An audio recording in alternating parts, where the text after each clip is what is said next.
Thank you for joining us for this week of the Epler Wood International Vlog. We're going to be looking at the city of New Orleans with Kevin Molony, who is a native son and the head of the Sustainable Tourism Task Force. New Orleans is suffering from overtourism just as Barcelona, Amsterdam, and Venice are, but you may never have heard of it. The reason for this is that local residents have accepted that they really can't visit the historic French Quarter because there's too much partying and it would not be suitable for families or those who seek to enjoy less boisterous activities. So while New Orleans is benefiting economically from tourism, it is not culturally or environmentally. He believes that that balance needs to change and that the way to achieve that is to have New Orleans take leadership on the question of how to measure and manage tourism in future. This is an exciting prospect because if New Orleans could achieve that, they could also be looking at the very important question of climate change, which will be a major aspect of how the city manages itself in future and protects both tourism and local residential uses. So let's have a look at how Kevin Molony sees that New Orleans can manage itself in future. Welcome, Kevin Molony, leader of the Sustainable Tourism Task Force of New Orleans. Kevin, how would you describe yourself? Well, I'm a native New Orleanian. My family arrived in 1721, shortly after the founding of the city, and I've lived my entire adult life in the historic center of New Orleans, the French Quarter. So how did you get involved in sustainable tourism? Well, I also have a company called Royal Insider. We are based on a culture-sustaining travel model that I created about 20 years ago.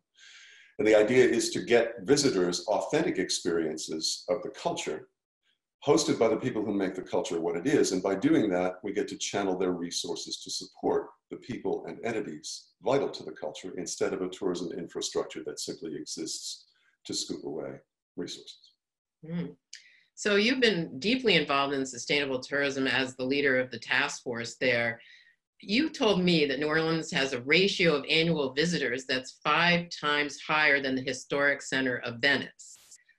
Has there been a big local reaction to that? The news of that has not been widely broadcast locally. That relates to a general situation of status quo that we have here that I think many destinations around the world are experiencing. Tourism as an industry has been largely unregulated, and destination communities have allowed the tourism businesses to run things, thinking they are the experts. Well, indeed, they are the experts in making money, but what's been missing, of course, is the management of tourism.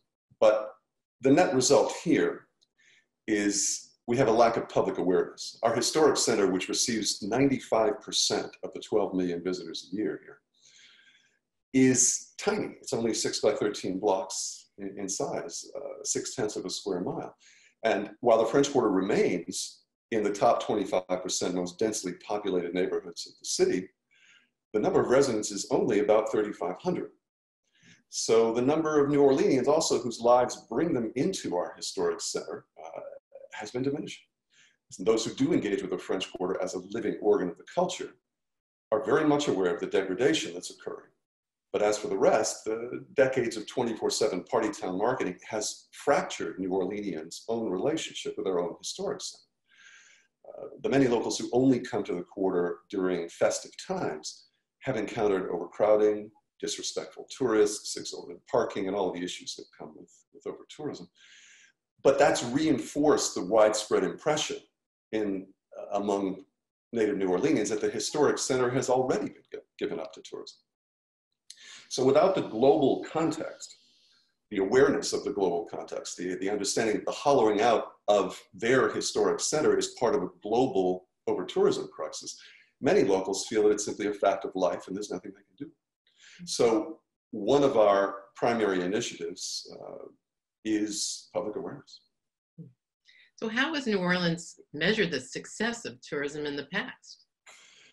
Like everyone else, with revenue totals and body count. And as we all know who've been studying this, and you, of course, more than anyone, revenue totals and body count are very misleading indicators. They really give a community virtually nothing with which to make decisions about tourism marketing and tourism management. And that is another of our major initiatives, and that is to develop or to conduct a tourism impacts research initiative. And it's our ambition to bring some of the brightest minds in the world here to work with us and develop a comprehensive package of metrics to be able to quantify tourism's impacts on the economy with precise detail, not just revenue totals, but where is the money going and who's getting it, on the environment, on the infrastructure, and in the socio-cultural realm as well. It has dramatic impacts on the socio-cultural fabric of the city. So our feeling is, and this has been reinforced by many others, that we in New Orleans, as every destination throughout the world, really urgently needs these new metrics, these new measures of success. So have you got data now on how much tourism is benefiting locals economically? Do you know much about that? Have there been studies about that? The people involved in assessing tourism revenues and body totals and so forth and doing surveys have been working with us since the beginning, the top data experts in this region. The problem being that because all that was required of them historically was revenue totals and body count with a little bit of articulation. I mean, they actually collect a lot of survey data relating to positive impressions, negative impressions, et cetera, et cetera. But they have not yet developed the metrics to really gauge in detail where that money is flowing. Mm-hmm. So to summarize, how do you think New Orleans can achieve a net positive result with tourism and your tourism impact research in future? Okay, so the research initiative to produce new metrics is an essential part of this, but simultaneously while we're pursuing that, we're pursuing a number of other avenues. Public awareness, a policy campaign, which is a complex issue. We need to change some systemic imbalances here. If you look at all the destinations throughout the world, and I know you have, that the universal factor, the universal imbalance that is resulting in over-tourism's inundation and mounting negative impacts is that the tourism businesses have been left alone to manage the tourism industry because communities simply felt they were the experts. Well, the fact is they are experts in doing what they do, and many of them very well-intentioned and community-minded people, but they are not really up to speed and don't really have the qualification set to be managing destinations.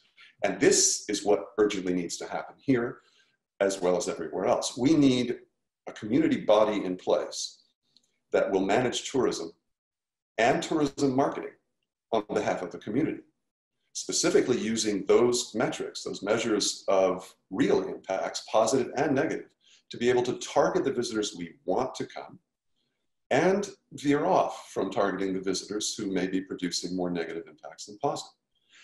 In addition, this body is envisioned to operate new programs, to develop and operate new programs to channel the flow of tourism into the communities in ways that the communities want to receive visitors, to experience the authentic culture of those communities, and to leave resources behind in those communities. Do you think those changes are feasible, and how long do you think it'll take? I think they are feasible. I think that it's probably, optimistically speaking, 1.5 years before we could see the establishment of a sustainable destination council. But we're committed to the cause, and there are many stakeholders here who are in full support of the goals of sustainable tourism. The path to get there is the big complexity, and as it is in other destinations throughout the world. I mean, Venice is the poster child for over-tourism, and they can't seem to form consensus about what to do about the most obvious, glaring issue of the massive cruise ships in the canal. So we need to try to orchestrate this initiative with diplomacy on many levels in many aspects of the community, to bring people together toward the policy changes that are necessary to place the community in charge of tourism. And I believe we can do it. In your mind, what would success look like in the future for New Orleans and tourism? Success will be tourism channeled to the benefit of the community and measured in terms of community uplift. Success will be our historic center being restored to its fully healthy function as a living organ of our culture, as the very core of our culture. We want our locals back in the French Quarter in greater numbers. We want more residents in the French Quarter. We want more services in the French Quarter that are local facing as opposed to tourism facing. But we want the entire city to benefit from the flow of tourism and to feel its positive impacts. Thank you, Kevin, so much for joining us on the Epler Wood vlog on the city of New Orleans. It was a terrific opportunity to learn more about how New Orleans is going to take on the challenge of over-tourism. Thank you so much, Maloney. It's been a pleasure speaking with you and look forward to doing it again. The story this week about the historic district, the French Quarter of New Orleans, raises a lot of alarm bells about what is happening in historic districts around the world in port cities. We've heard a lot of stories about Venice, Barcelona, and Amsterdam, but we've heard very little about New Orleans because the residents aren't complaining. But with leadership, it is possible for New Orleans to take leadership on some of these issues because they have every reason to rebalance tourism and make it more beneficial to local residents. They also are a city that ultimately must protect itself from the impacts of climate change and therefore could afford to do more than just bring more tourists to the site, but rather rebalance the resources that are available to them from tourism through reallocation of tax and begin to use that to manage tourism in a more equitable manner that will preserve this important historic district. Thanks for joining us for this episode of the Epler Wood International Vlog.